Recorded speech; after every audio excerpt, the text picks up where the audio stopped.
Good morning. I'm going to start you off this morning with a look at our muggy meter of what it's going to be like today and in the days to come. So first up, when we look at the next few days, really kind of through the weekend, we're going to be in this comfortable to even low end of the humid category. So again, that does help out our wildfire risk. Now, of course, the ground fuels, the brush, the leaves, they're all still very dry, that we want you to be cautious, but at least we have an increase in our relative humidity, so that does help things out. What you're going to notice, though, is this big downhill slide happening on Monday, and then the black line's not even showing up on Tuesday and Wednesday because the air is going to be so dry. That's that big cold front that's coming in just in time to cool things down for Halloween. So we're going to show you that here in just a second. But first, let me get you out the door this morning. And here's a check of our clouds and fog map. Now, these are really some low-level clouds that are draped across our area. That's what that orange color is kind of indicating is the height of that cloud deck. For some of our mountaintops, you could be a little bit stuck in the clouds, so it's a little bit of fog for you. But for most locations,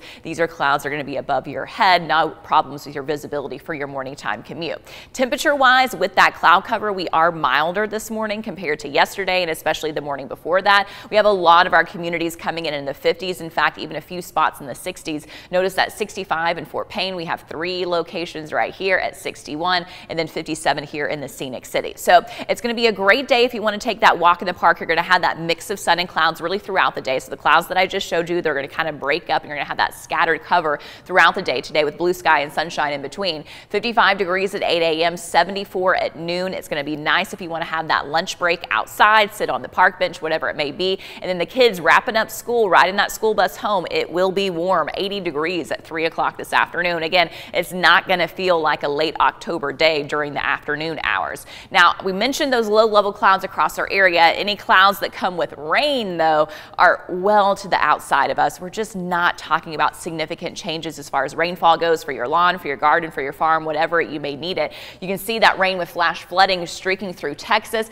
all the way up to the Great Lakes. We're just not going to get that for our local area. So as we run through Futurecast for today, you have the mix of sun and clouds, that wind coming up from the south at about 10 miles per hour. You know, today and tomorrow I had that 10% on there this week. I went ahead and pulled those off. The chances are so slim. There's still this little green blip on there. Can't completely rule out a few raindrops here and there today or tomorrow, but really for the great majority of the area, you still just have nice days ahead. You get to enjoy being outside, whether it's fun or getting some work accomplished as well. Quiet conditions will prevail again for this evening time as we look ahead to tomorrow. Partly sunny, kind of the same setup with those high temperatures right around that 80-degree mark. On Saturday, frontal systems stay to the north of us. We're going to continue to be dominated by this high pressure to the south, which means, yep, another dry and warm day ahead. Sunday, more of the same. In fact, Sunday is going to be mostly sunny, really beautiful conditions. But notice by Sunday evening, coming into our frame, here's this cold front. Now,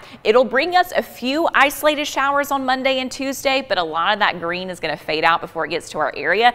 The biggest difference with the cold front will be the drop in temperature. So you can see Sunday afternoon for us, we're fully in this orange. That's the low 80s. Sharp gradient right there. That cold front passes over our area on Monday. That's going to start to usher in that breeze from the north, drawing in that cooler air. And then check out Tuesday for Halloween. We're mainly seeing just that green color across our area. That's kind of an indicator of highs from about 55 to the low 60s on Halloween. So next 4 days, very warm in the 80s.